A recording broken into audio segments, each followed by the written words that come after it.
Hello and good morning to our listeners from around the world. I want to welcome you to another edition of This Morning with Soulivity, broadcasting live from our studio in the nation's capital, along with KMET 1490 AM radio in Southern California. My name is Brian Westley Johnson, and I'm so glad you're here with us because I am joined today by some very beautiful, lovely, and talented ladies, Candice, Harper, and Sheila Applegate. Good morning to both of you.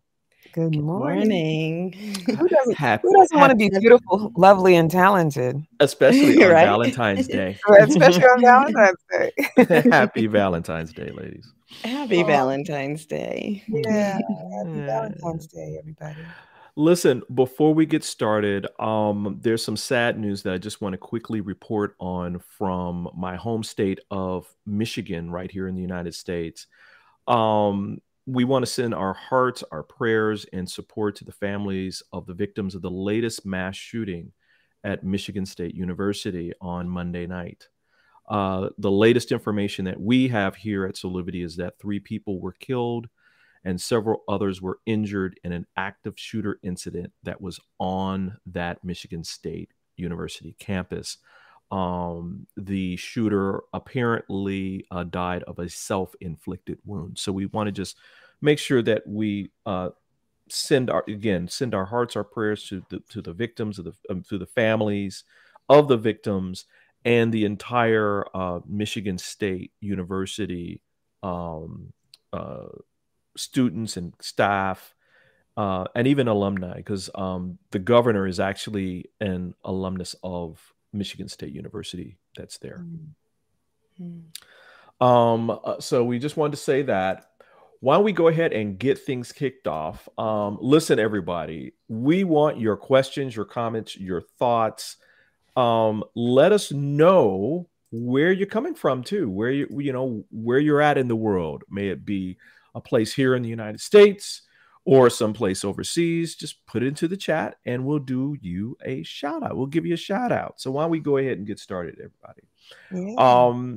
Today, as we said before, is Valentine's Day, the day of love.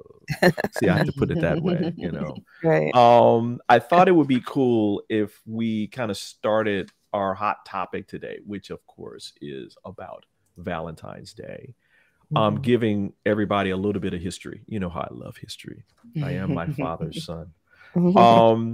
So first of all, it dates back to ancient times in Rome, where over 3 days, the Romans celebrated the Feast of Lupercalia.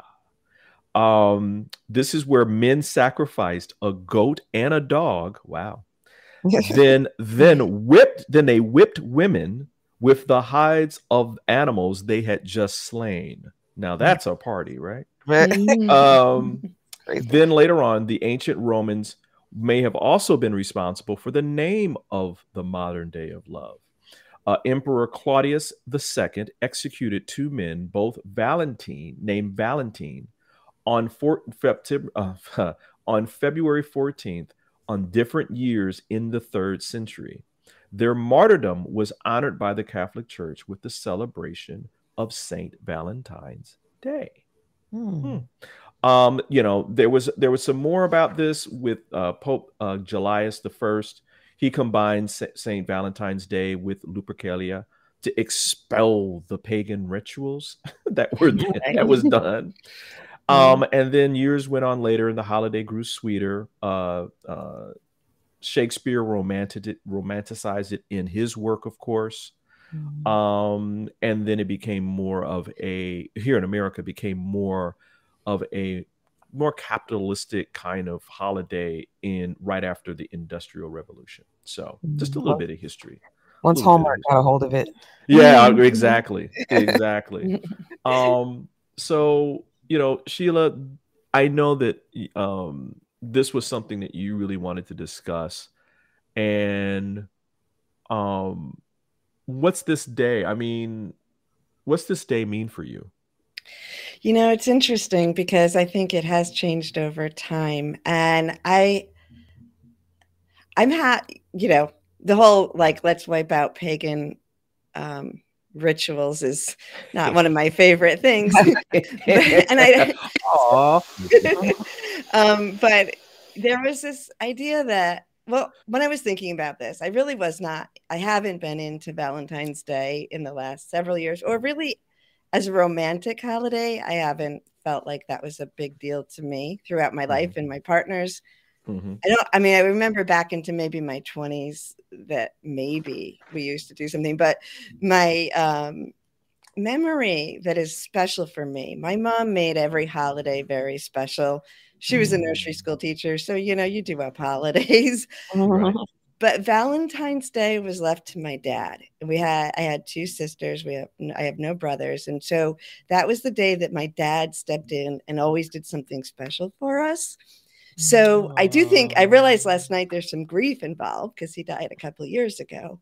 But my most special memory is on Valentine's Day when I was an adult and a mother, and we had just announced our separation. My husband and I had just announced our separation to the family a little while ago, and my mom, taking the lead on the emotional stuff, had the view of the family. But then my dad showed up on Valentine's Day with my Valentine's gift and said, "You know what? We don't know what's going on behind relationships. Nobody else can see that. And I love you and I honor you for whatever you do." And I think that was the most special Valentine's Day I ever had. Wow. That's really sweet. Wow. Yeah. So I am a little cynical now, but when I remembered that, I'm like,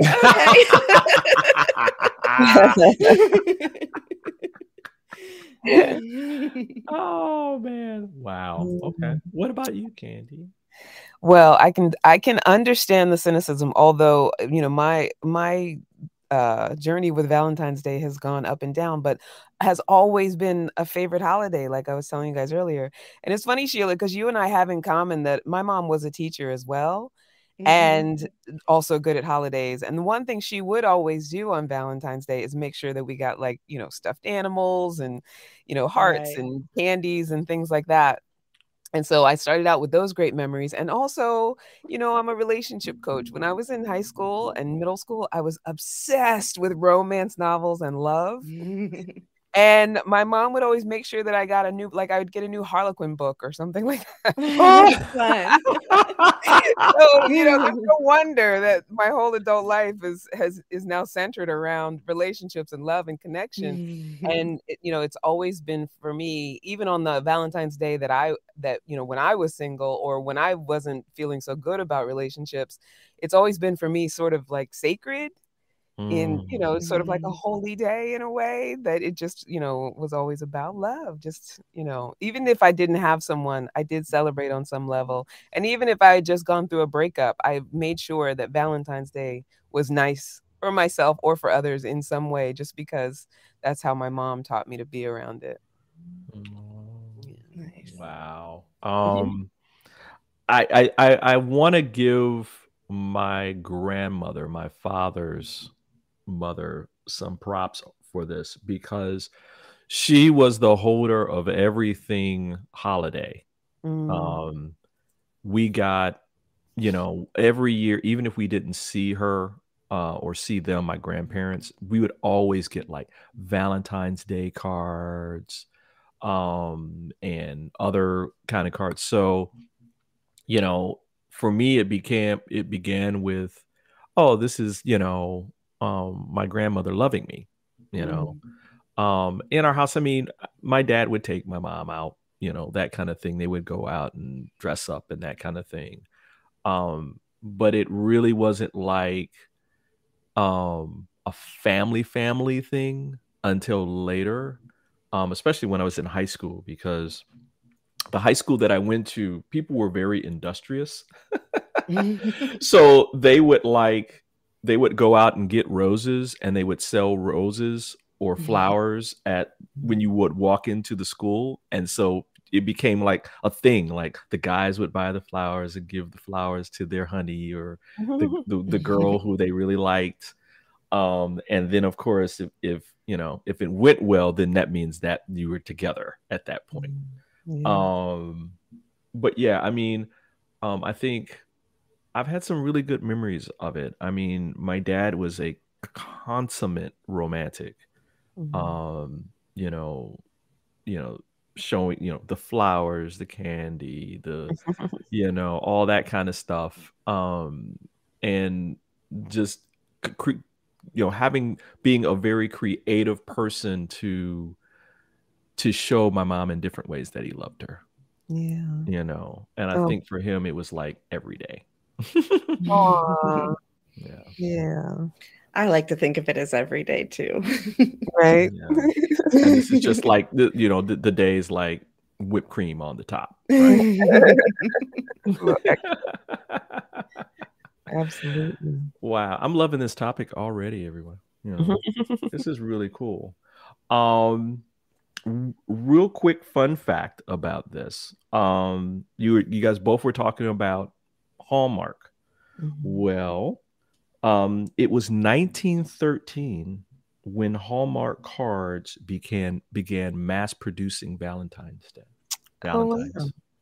Yep, 1913. 1913. Mm-hmm. Okay, so that was sort of like pre-Roaring 20s flapper jazz era. That was like, right. Yeah. Exactly. And I mean, but that was a very, at least because I think in terms of like costume and design and things like that, that was a very romantic era as far as how people dressed. Because pre-jazz era, women were still kind of corseted. Things were very floral. Very. Yeah, it had a lot of romantic, and I think of like Jane Austen. It had a lot of like very romantic that period of time cultural features to it. Even the architecture was romantic. Everything was very flourishy. Fleur-de-lis and curves everywhere. Yeah. That's still my favorite type of architecture because it seems so romantic. Oh, the 20s, the Art Deco and the beautiful like sconces and stuff. That's a little bit post 1913, but yeah. Like, but I get like that evolution of that time, exactly before the Depression. Right. The days of the robber barons. Yeah. Man, listen, everybody, we're gonna keep talking about this beautiful holiday. But when we come back, why don't we, talk about how our relationship with the holiday has changed over the years. And so kind of think about that, kind of be with that, because, we never stay static. We're always growing. And I think that how we give and receive love, especially on like these kind of holidays, they change over time. So why don't we take a quick break, and when we come back, we'll talk more about Valentine's Day. We'll be back in about 2 minutes, everybody. Hi there, Sheila Applegate here with some exciting news. I've joined the incredible Soulivity team as the host of the new Consciously Awesome live show, where I will be sharing insights to help you discover your full brilliance and claim the vibrant life you deserve. So tune in every Wednesday right here on Soulivity TV to join the fun, and remember to subscribe to the channel so that you don't miss a single episode. Have an awesome week, and I will see you on Wednesday.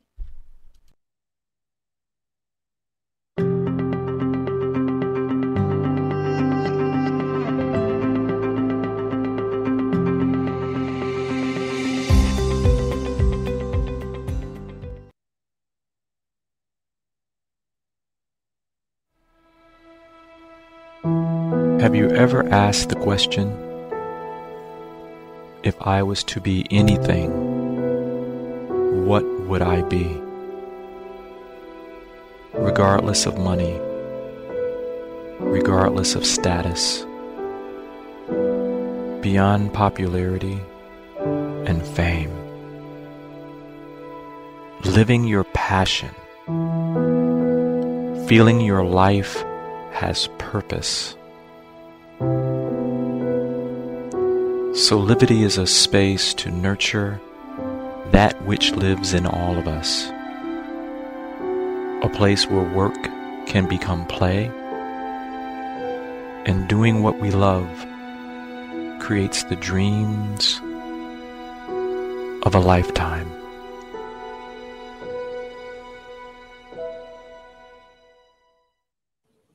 And we're back with more of This Morning with Soulivity. I'm joined by my beautiful co-host, Candice Harper and Sheila Applegate. Good morning again to you, both of you.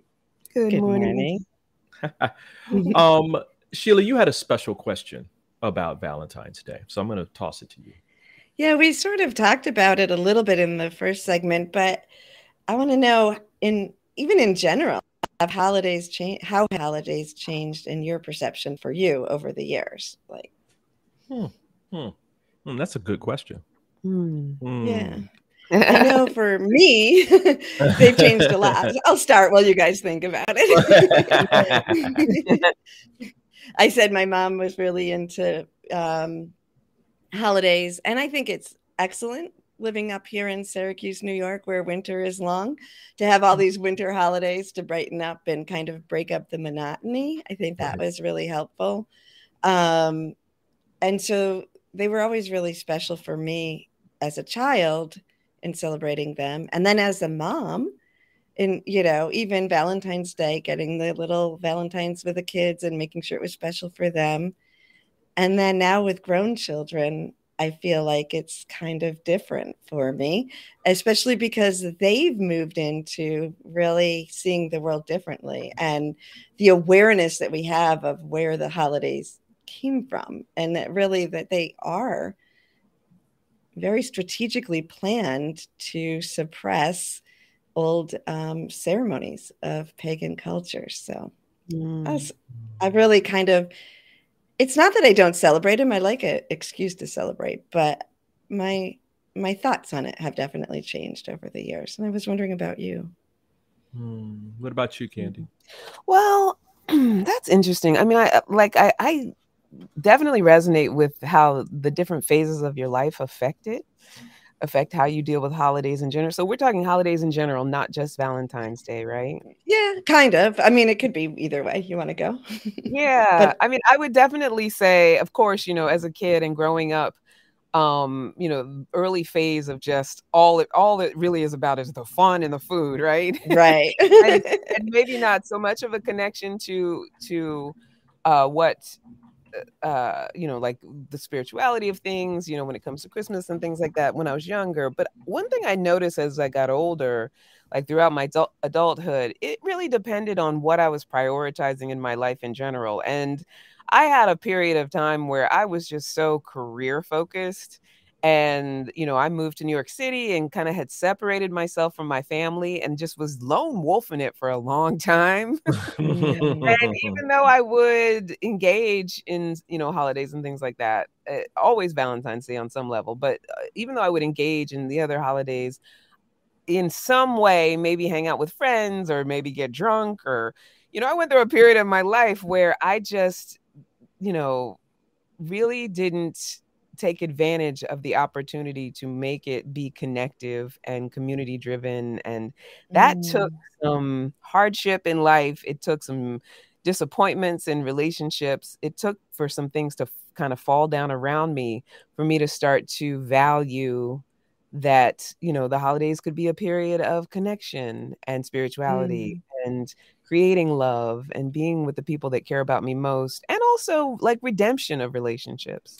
Yeah. And so for me, in the last, I would say, decade, maybe just even shorter than a decade, the holidays have been a time of reuniting, reconnecting. I mended relationships in my family, particularly with my siblings, with my mom before she passed. Like, that's what they've been about in my adult life.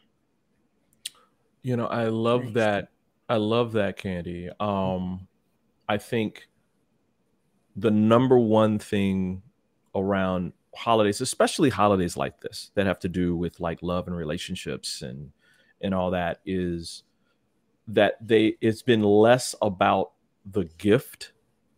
I mean, like, you know, you hear, we'll give the gift of your heart, that's a Hallmark thing. As long While as they're you pay selling us for that. exactly, why don't you pay us to get a card to send that says that, that, especially as I've gotten older and my understanding of just life has changed, that as a I call myself a spiritual being living a human experience, where this human part of me isn't going to be around forever.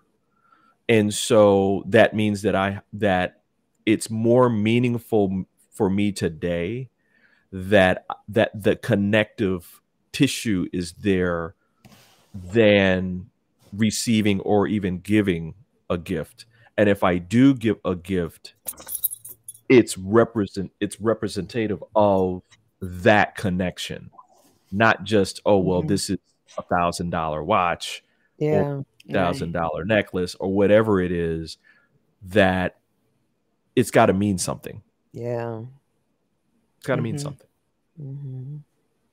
Yeah. And so I like the idea of getting the deeper, focusing on the deeper meaning of it. And even as you were talking, Candy, about finding the sacredness in it, even for me, who's like, okay, religion needs, and I'm super spiritual, was raised very religious, and I'm not against any of the beliefs underneath it, but the control. But even that is a sell. If we claim, it's like it can be a reclaiming of these dates, right? As we just celebrate the true nature of it. Absolutely. Absolutely. And I love that word reclaiming, because I think that for any of these sort of symbols, and even something that has been, completely capitalized by Hallmark or whatever, we get the opportunity to define it how we want to, no matter what it is, right? But, let's say Valentine's Day in particular, like that reclamation means that I can determine what my experience of it is going to be. And whether one person is over there buying chocolates and flowers, I can be over here, reconnecting with nature and grounding myself. I can be over here offering, like you were saying, Brian, some sort of gift of meaning, knowing that it's going to improve that person's life or be special to them because it's, connected to who they are. Like, we can define it the way we want to. I think oftentimes we think that it has to be dictated to us, and so people get mad about, like, I'm lonely, and right? Get mad. These roses, right? You better buy them roses, right? But don't get mad. It's like, define it for yourself. Like, how would it feel good for you? Have it be the way you want. Exactly. Yeah. Speaking of things that we want, we're going to make a turn here. Well, it includes Valentine's Day, because I think a lot of this next subject has been made for them, and that is movies, specifically romantic movies. I almost want to start singing "Hooray for Hollywood." That. You just did. I know, right? Exactly. I did, didn't I? So we're gonna take a quick break, everybody, and when we come back, we're gonna be talking about Valentine's Day, but more in the context of your favorite romantic movie. So start thinking about that, and we want to hear from you when we get back. Okay? We'll be back in about 2 minutes. Have you ever asked the question, if I was to be anything, what would I be? Regardless of money, regardless of status, beyond popularity and fame. Living your passion, feeling your life has purpose. Soulivity is a space to nurture that which lives in all of us. A place where work can become play, and doing what we love creates the dreams of a lifetime.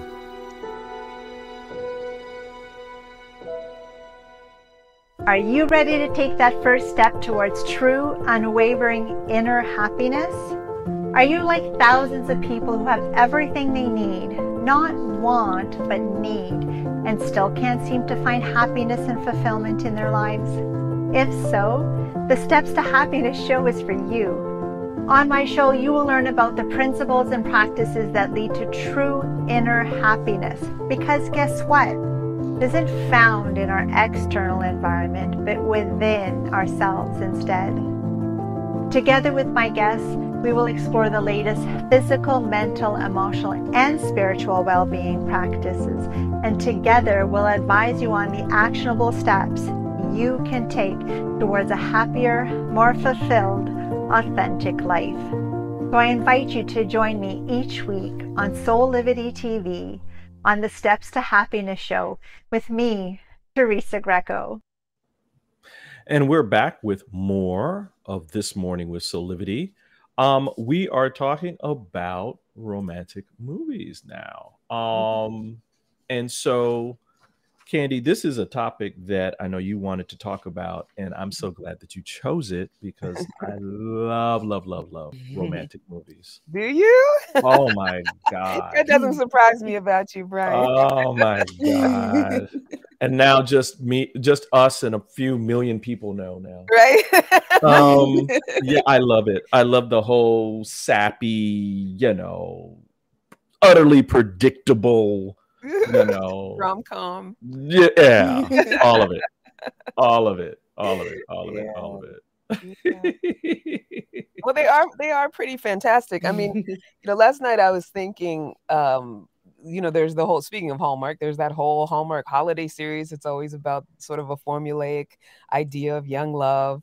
And then there's rom-coms. But I was thinking last night, like, in as much as I am very silver lining and Pollyanna when it comes to love and happiness and romance and relationships, I was like, my favorite movies about love and passion they never end well. Right? Right? Like, I was thinking about all the ones that I really feel like some sort of connection around, or that have stuck with me. And there was one in particular which made me, I was like, we have to talk about this in general, is Tennessee Williams' Streetcar Named Desire, the film version. Oh, yeah. Right? Marlon Brando. And Vivian Lee, and I can't remember the other actress's name, Stella's name. But Stella, right? And if you guys remember that movie is so much about a dysfunctional kind of love, right? And I was like, why is it that over the years that movie has stuck with me so much? There's the reason I wanted to talk about this with you guys as well. If there's a movie that has stuck with you, I feel like there's something that within it there's resonation, or within it triggers an emotion that is connected to something that you've experienced. And while I didn't experience, like, growing up, what was modeled for me was a very steadfast, like, my parents were together my entire life until my mom passed away a year ago. So they were together for a long time, like 55 years, I think, 55, 56 years.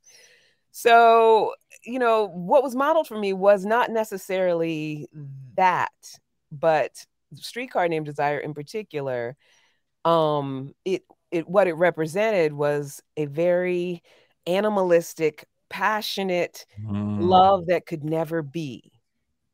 Right. And so I think for me, what it triggered was this idea of how do you get rid of what is in the way? Like when a relationship is impeded by, time or death or dysfunction, like, what does it take to move things out of the way? And I think that's sort of been the theme of my life as far as relationships are concerned. And I think that's why I'm going to do some more self-analyzation, but I think that's one of the main reasons why that movie resonates with me so much, because it's like moving the things out of the way so that we can be together.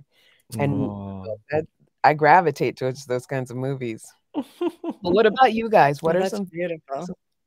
Oh, thank you. Yeah. You know, Sheila? I didn't know what I was going to say. First of all, because I'm really bad at remembering the titles of the movies I watch. So lately, I really like that there's more of a trend in movies now to have them end with self-actualization and more of a realistic but loving aspect of relationships and freedom within that. So I like that trend in movies now. But when you were speaking, The Time Traveler's Wife came to mind for me. Now, I don't like to watch it because it's very sad to me. Yeah. But that really hit home for me because I have had really that deep, like unbelievable soul love. And then it feels like moving through time and then also like a loss through death. So but it's not a favorite one to watch, but it's definitely one that hit home. Yeah. Yeah. See, mine's gonna seem so like, you know, whatever. But, don't judge me, Brian. This is a judgment-free zone. Exactly, judgment-free. It's valuable. No, what I you know, like I said, like I love all these different romantic movies, you know, from like you know, Love Actually, you know, Notting Hill. I mean, all these different types of movies. Yeah, I love. But there's one movie.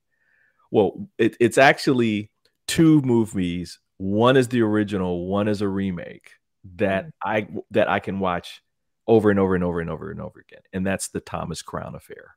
I haven't seen that. Yeah, I mean, well, you know, who doesn't want to watch Steve McQueen or Pierce Brosnan playing Thomas Crown? I mean, they just both nail it.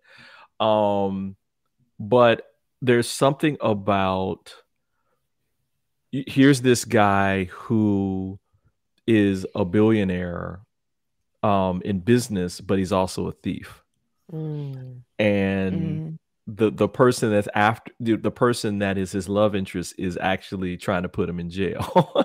But they have this connection that's up underneath all of that, which is they both don't even want to live the lives that they're living. They want to live another life where they're just free and happy and they're together and all that. And there's something about that specific thing that is just so cool. It's like, for them, it wasn't about the money.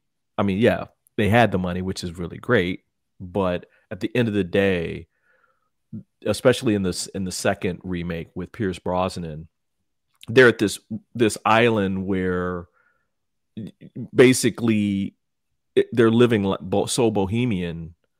And so the money part wasn't even an issue. It was just them being away from the world. And it was just the two of them.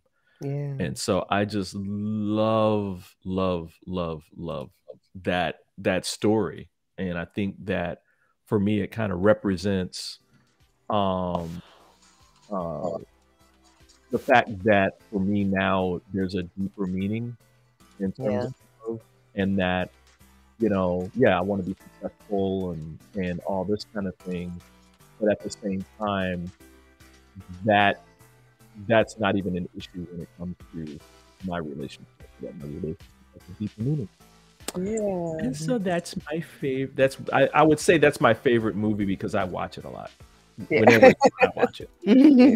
So that's the one where Renee Russo says, "I feel like a foregone conclusion." Absolutely. Yes. That's a great line. So speaking of foregone conclusions, we're going to take another break. And when we come back, we'll talk about how you can write your own romantic story. I love that. I love that. So we'll be back in about 2 minutes, everybody. Hey there, this is Brian with Soulivity.com. I want to share some exciting news about our new Aspire Academy by Soulivity.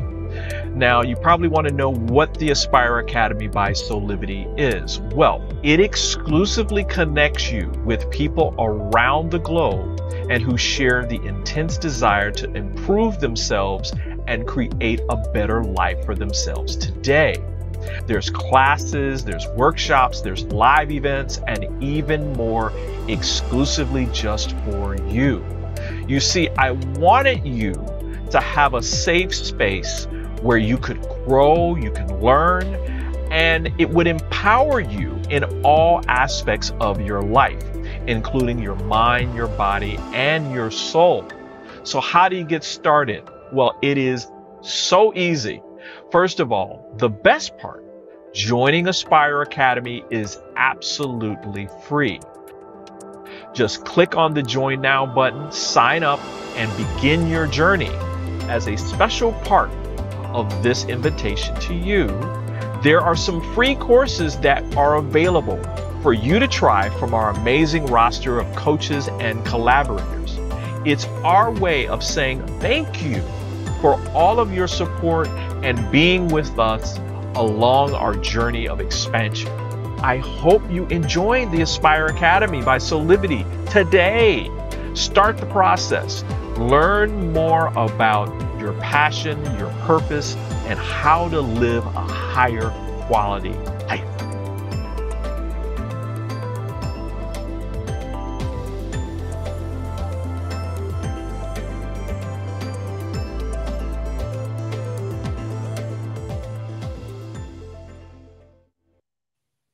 And we're back with more this morning with Soulivity. I'm joined by my co-host, Sheila Applegate and Candice Harper. Good morning again, ladies. Good morning. Morning. Good morning to you.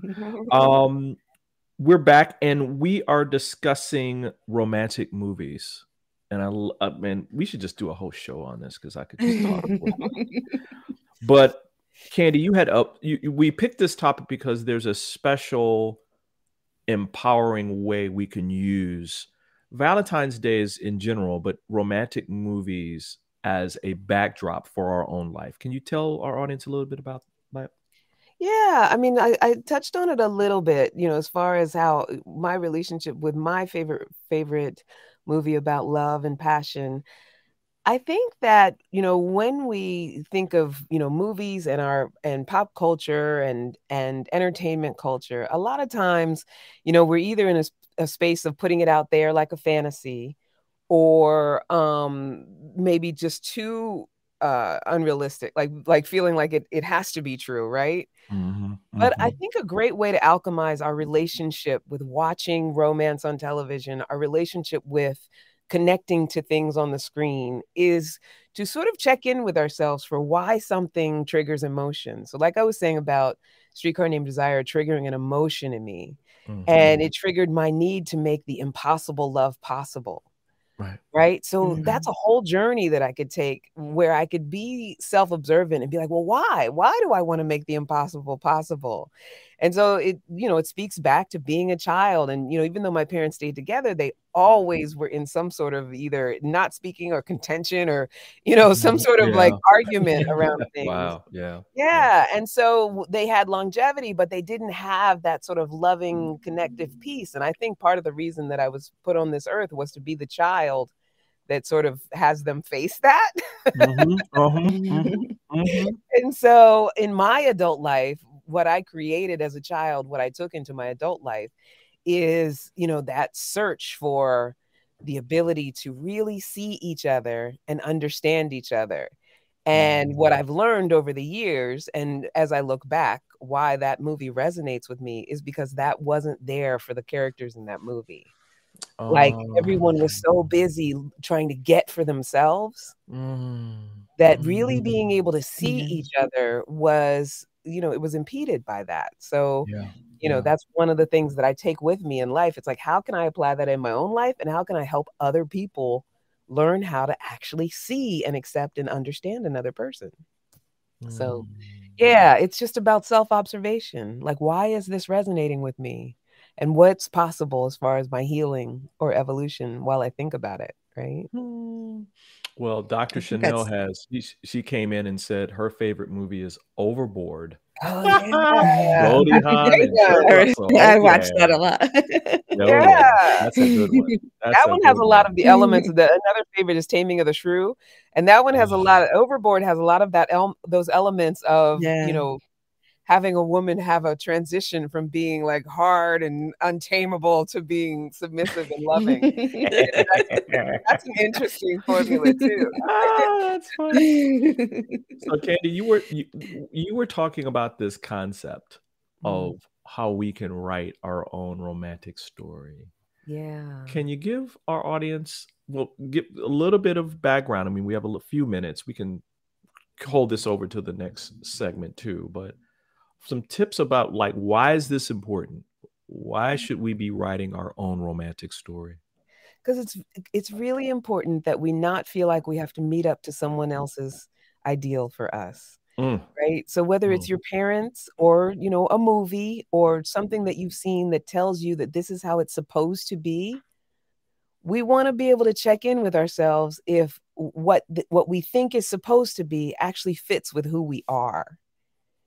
Right. And I think the most important thing is that self-understanding. So what does my romantic story need to be in order to fulfill and align with who I am? And the way to know that is to really know who I am. Like, what do I feel like I'm here for? What do I want to create in the world? And how, and what's most important to me, like core value alignment with myself, and how do I recognize in someone else that they align with me? Rather than do what most people do is look for red flags and try to build this picture and try to make it be perfect and go along with what they think they're supposed to do. It's like, no, you can actually invent it for yourself if you're willing to get very in relationship with yourself and allow yourself to be who you want to be. Wow. I love that, Candy. Yeah. Thank you. Yeah. Yeah. Sheila, for me, I think. Go ahead, Sheila. Yeah. I think that society, like you just said, movies, the relationships we've seen, things like that, define the form. And this is the one relationship that has the most restrictive form in it in all of our society. And I think really exploring that, and a lot of times people start out with a deep connection and then they try to take that and fit it into societal form. And like you said, that doesn't work. So being able to look at what you were taught about romantic relationships and really upgrade any beliefs that no longer serve you, and then define that as a couple, and that can change over time if you keep the form can be fluid if you keep your communication open. Yeah. You know, I love this idea of, I guess, because it always begins from the inside out. It always has to begin with you.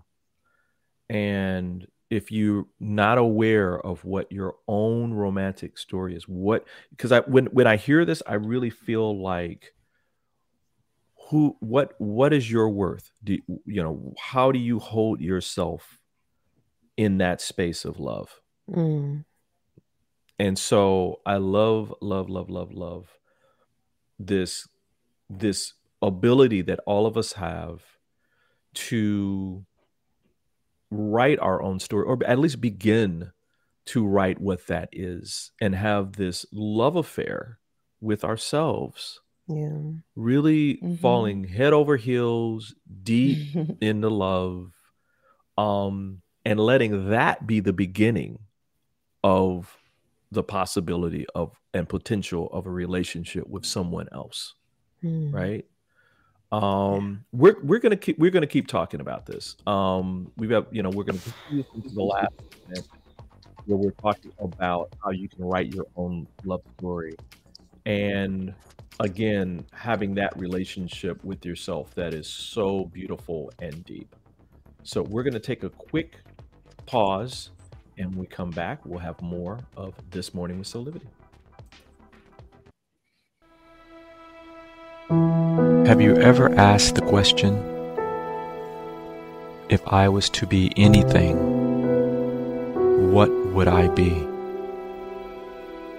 Regardless of money, regardless of status, beyond popularity and fame, living your passion, feeling your life has purpose. Soulivity is a space to nurture that which lives in all of us. A place where work can become play, and doing what we love creates the dreams of a lifetime.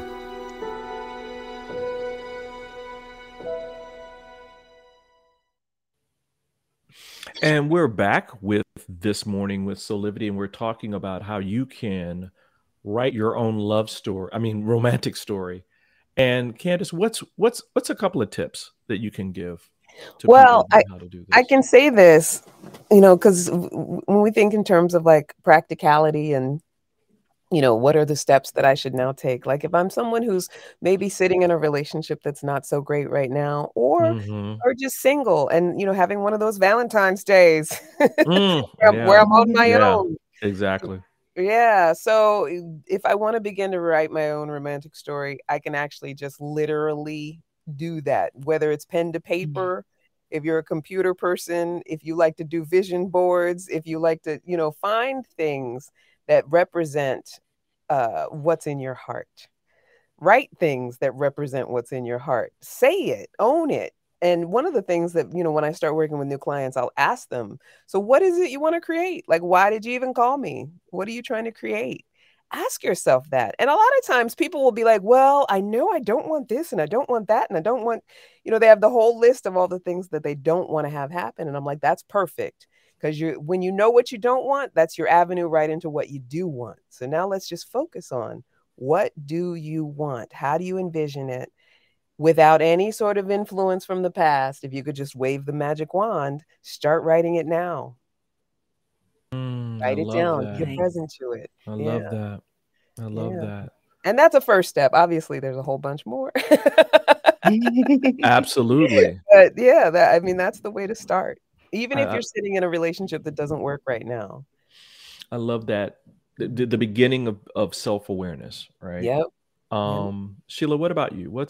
And you think about this, what's some advice that you could? So for me, I would like to remind us all that love is a frequency of energy, and it flows from the divine or the soul level into the physical form and expression.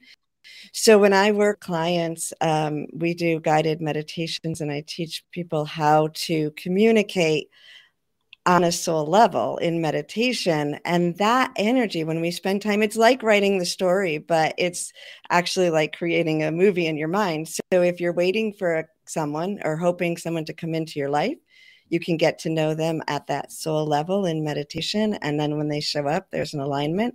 Or if you're in a relationship and you or bad, you should spend time soul to soul in this frequency of meditation. And the impact is incredible, and the shifts that are made, because that is where love comes from, in my opinion.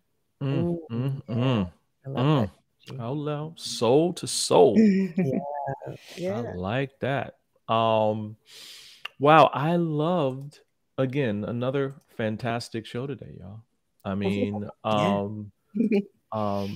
I think what I'll say to our audience around this is, take the words that were spoken today into your heart, and let that be the journey of today for you. Take that to be your Valentine's message from us to you. We want you to experience love as deeply, as broadly, as expansively as you can have in your own life. Brian, can I add one more little thing? Yeah, go for it. Because the school, I don't know if you know the School of Life, they have a really great YouTube channel. And they're basically, they're a lot of spiritual transformational information, psychological information for supporting ourselves. And they put out a really great newsletter today about the 3 essential qualities of a successful relationship. And they list them as kindness, shared vulnerability, and understanding.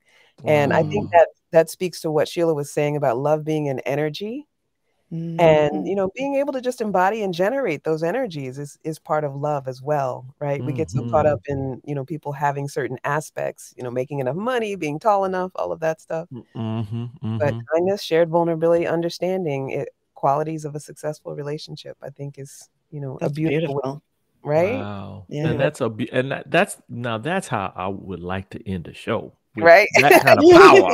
Because that's powerful. I mean, that really is. And that kind of tells, I mean, listen, that at the end of the day, love is empowering. I mean, that's, you know, we can talk about love all day. But thank you both for being here. Thank you. Right? Thanks for having us. Platform. While we have some time, Candy, you've always got something going on. People in their love relationships. Yeah. I mean, right. Includes themselves. Right. Absolutely. 100%. So yeah, right now my captain, right, is my one-on-one intensive love life skills for leaders. And I work with women of culture, women of color, BIPOC women plus around creating a love life that loves us back. And we do that by healing the past, loving ourselves unconditionally, and starting all over from a clean slate. So if you feel like that's something you need and you're a Soulivity listener, use the code Soulivity50. Just email me, Candice at Candice Harper Love Coach. And if we decide to work together, you'll get 50% off my intensive. Nice. Love it, love it, love it. Yeah. And Sheila? Well, I have a special for Soulivity, and that's the Soul Connection Sessions. So if you use the link from here, you will get a discount. And the Soul Connection Sessions are what I talked about. It's a one-on-one experience where we work together to help you connect to your soul vibration and the souls of the people you love, both here and in the spiritual world. Thank you. And I'm just going to do a couple of quick things here while we have a couple of minutes. Remember, yes, it's Valentine's Day today, but it's also Black History Month of February. So go to blackhistorymonth.gov and you can find out more about African-American heroes and stars and inventors and a whole lot more. I think you'll be surprised at the number of people that are part of American history, because Black history is American history, everyone. Also want to remind everybody to follow us on social media. We're on all the social media platforms: Facebook, Instagram, Twitter, YouTube. You can find out more information about our show by going to soulivity.com/this-morning. And while you're there, please remember to sign up for our mailing list so that you can have access to even more exclusive content. Well, listen, parting is such sweet sorrow. I know. But we want all of you to know that we'll be here again at 8 a.m. Eastern every Monday through Friday, where you can come back and join us. Or you can listen to our listen to our rebroadcast at 9 a.m.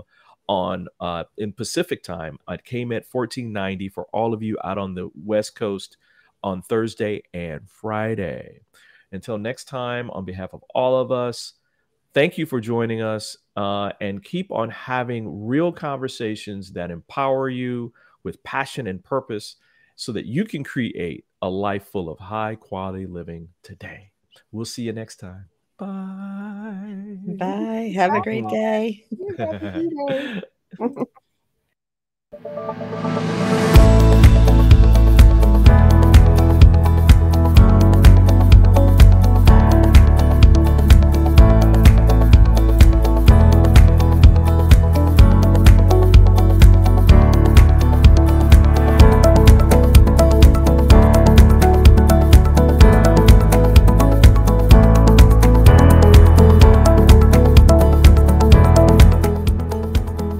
This work is subject to copyright owned by Affinity Global LLC.